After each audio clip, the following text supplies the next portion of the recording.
Northern Gaza near Jabalia, Israel rounded up men, including young male children, and have force-cued them to their deaths.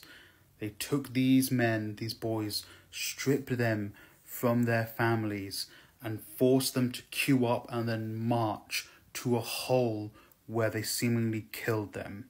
They either buried them alive or shot them inside that hole. These are young boys, men, these are civilians that Israel have taken away from their families and forced them to march to their deaths.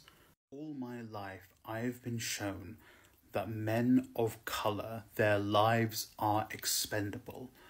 Boys of colour, their lives are expendable. We are viewed as less human than white people, which is why the Western media has not reported on these death queues, on these death marches. These are men who are civilians trying to live and protect their families, being murdered in northern Gaza, all for Israel's goal of annexing the land.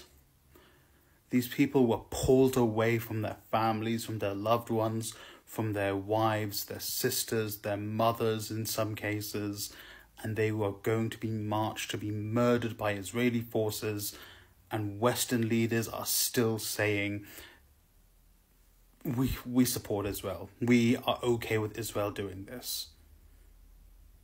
All my life, I have known that in the Western world, men who look like me, boys who look like me, are seen as less human.